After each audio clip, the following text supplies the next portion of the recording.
Peace is your boy Free Play, and we're back with another video. It's a chill Friday night here in Queens, New York, and I got some samples preloaded into the ASR 10 in order to make this video a little bit shorter, and I'm going to show you guys how I put that together. Keep showing love, keep rocking with me. It's your boy Free Play. Peace. So we're here in front of the ASR, and like I said in the intro, I got some samples preloaded into the 8 instrument tracks of the keyboard, and I'm going to put a beat together. Let me see, I got my sequencer here. I don't got anything there. Just so you know, I'm cooking this up on the spot as we go. A lot of these samples are things that I already picked that I know are gonna go well together, but there's still room here for improvisation, and I'm gonna show you guys like what's the advantage of working this way instead of being in the DAW where I sometimes feel more restricted, more like I want to do things on the grid. So I'm gonna start with a quick 2-bar drum loop, and I'm gonna start with my kick, which I have here loaded on track 1, and my sequence is at 166, and I'm gonna just start with a quick 2-bar drum loop and then build it up from there.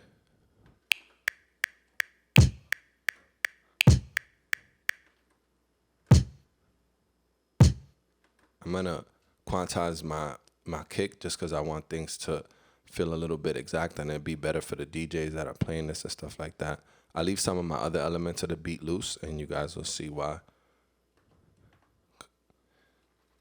Keep the two bars, yes. Command track, quantize track 1 to 1/8.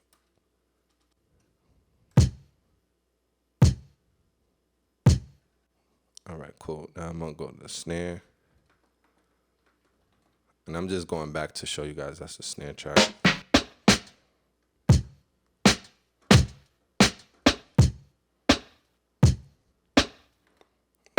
That sounds cool.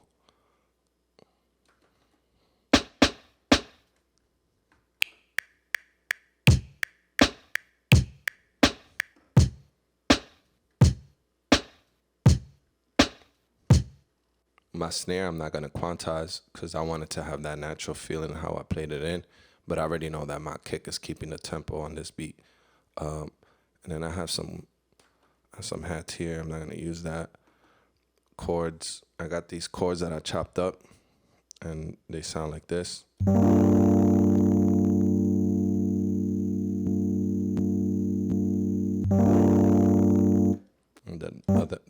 The other chop is this, and it has a turnaround in it, but I chopped at the end of the turnaround. You guys will hear what I'm talking about. Also, if you hear that a little bit distorted, I did drive the preamp of the ASR a little bit to give me a little bit more crunch.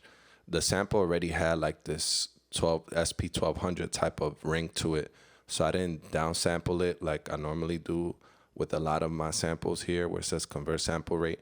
I just left it like that. But one thing I did do was, you'll hear this chop here has a turnaround, but I put the turnaround on another chop.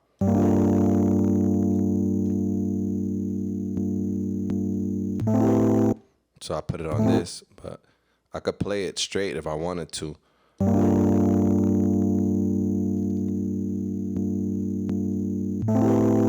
But a lot of times, this is another like gem, is that if you play in the chops yourself, it'll give it that human feel, especially if you don't quantize it after and you play it exactly where it's supposed to go. And that's kind of what's going to give you that swing a lot of times. So experiment with not always playing the whole loop through, but creating chops within the loop and knowing like when it's supposed to come in, or, you know, experiment. I'm going to do the sequence appending. I'm going to append it, like basically make it longer than 2 bars, because I know this whole thing that I want to play in is going to be 8 bars. So I'm going to append it. I showed you guys this in another video. Okay, now it's 4 bars, and if I run that command again, it should be 8.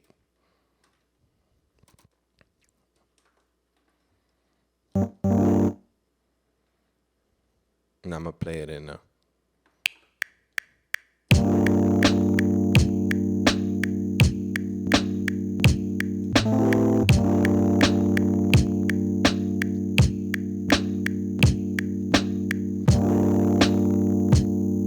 I'm not going to quantize that because I feel like I played it in right.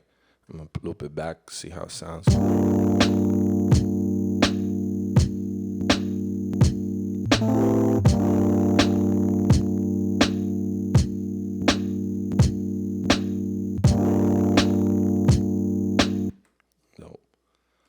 All right, then the other element that I have is a bass. Is a one shot that I got from a pack. And I checked the tuning in Ableton, so that's the advantage of using a hybrid setup. I'm making sure that it's tuned like correctly across the keyboards. So I'm gonna play a bass line over this. Y'all be saying that I don't have bass in some of my beats. I mean, to me that's like one of my weak points that I've been trying to work on more, is to to put bass lines in my beats. Sometimes like I make a lot of beats with 808s, but I want to do more beats that have like a natural sounding bass line. So I'm gonna play something simple over this.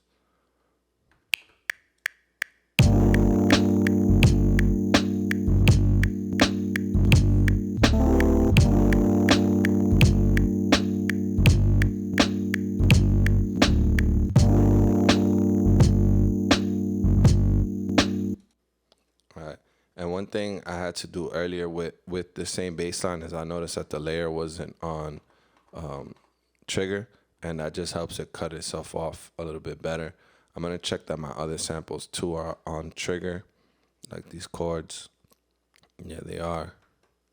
And the drums, it doesn't matter. But yeah, so let's hear that back.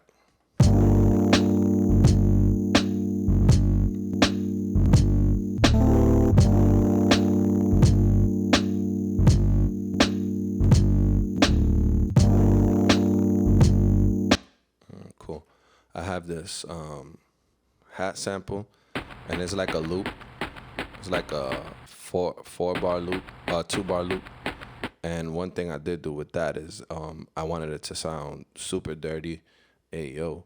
And I did the convert sample rate to like the lowest that the ASR has, which is like 6.25, and it just made it sound like not even like a hi-hat. So I'm gonna play that in, and I have that on two chops, so that I could kind of cut itself off, and make sure too that it's on the layer is on trigger, so that I could just play this in. And if I get it right, I won't quantize it, but if I need to, I will. So let me play that over.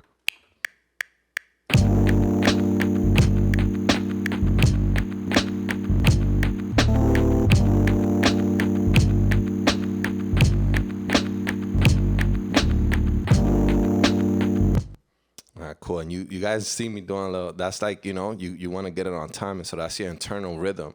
And you'll see me sometimes even hold the ASR. You build these mannerisms like just naturally as you use the machine, because sometimes like with this keyboard stand, I don't want it to shake, and I want it to like just be, like on the point, because I feel like when I hit it a certain way, it's gonna react to everything. That's why these things are instruments. It's not like clicking in a mouse or even a MIDI keyboard. Sometimes like these things react to like how good your rhythm is, how good your timing is. That way you don't have to use the quantize all the time and make it sound robotic. So let me hear how that came out.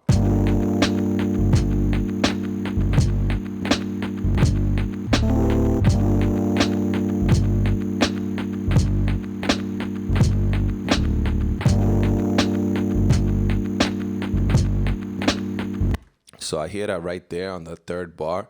And this is me being a perfectionist. There was like it came in a little bit early or late. It's just off. So I'm gonna see if I could just quantize that range. If not, I'll quantize the whole thing. But I'm gonna show you guys how to do that. Edit track, quantize, track 6. I want to do it to 1/8 is fine. And then here you could pick set ranges, and that's gonna be probably this key. So it'll ask you, which one you were hitting. So if it's a third bar, I was going first bar, second bar, third bar is gonna be this C4 key, and then it might ask me from what beat. I want to quantize it too. So I'm gonna do it from bar and beat. So it was like on the third bar. So just to be safe, I'm gonna start from like, the third beat of the second bar, and then I'm gonna go all the way to the fourth bar and see if that works.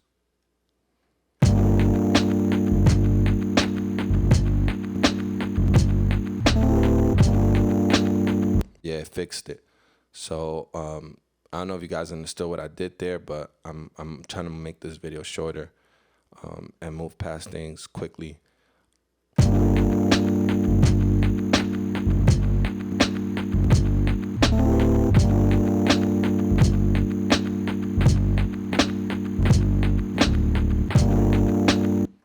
like how that's swinging. Then the other sample layer that I have here is a trumpet. And initially I had these 2-wave samples. As you can see, it's 2 different chops. But I set the ranges. Like for this chop, it goes from this G key all the way to the end of the keyboard. And for this chop, it starts at this F key and it goes all the way to the end of the keyboard to my left here. As you can see, there's nothing here, but I could set something there as well. I don't know if I'm gonna use that.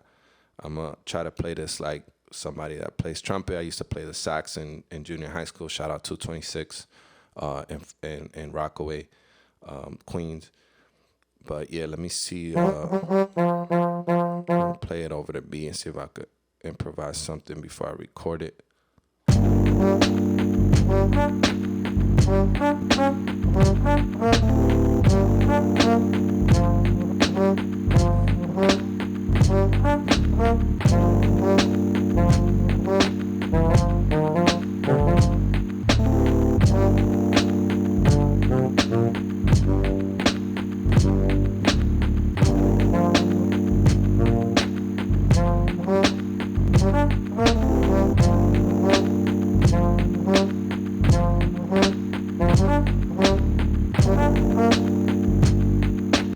Got an idea.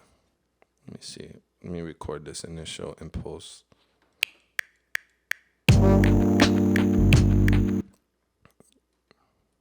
That's not it.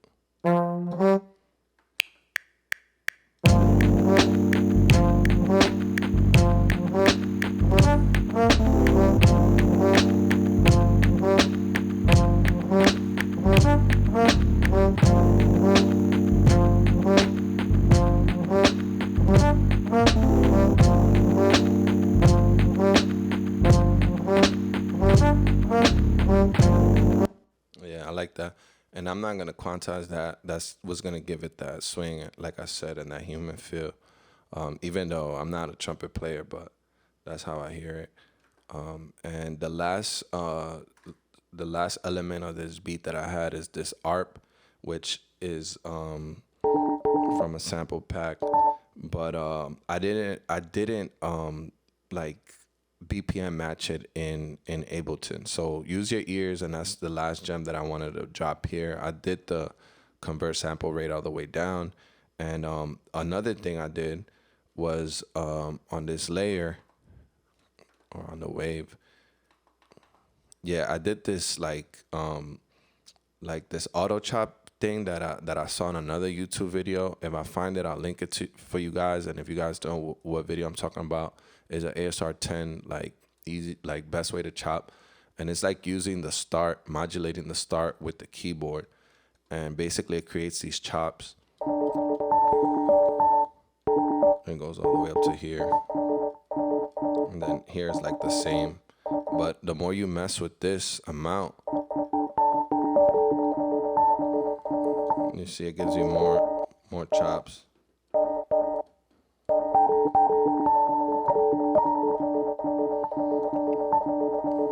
Okay, cool.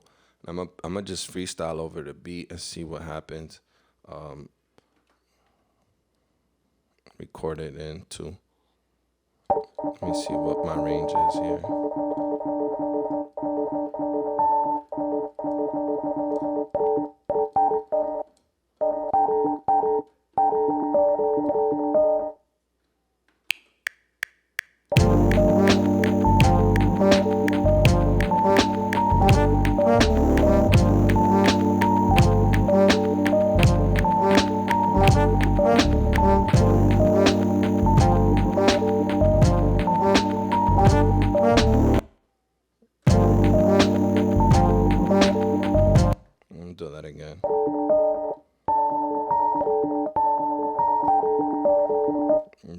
to be kind of like that.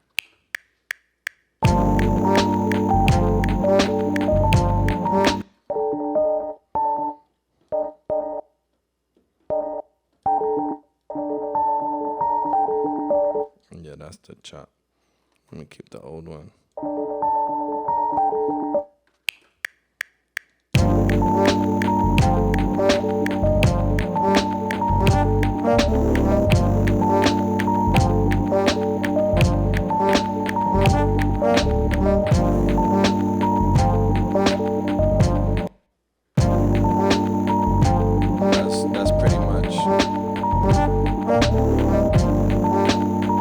That's pretty much the beat. I'm gonna ride you out to the beat, using some of the elements, and hopefully you guys learn something how I put these things together and the advantage of just moving out of the box into the ASR.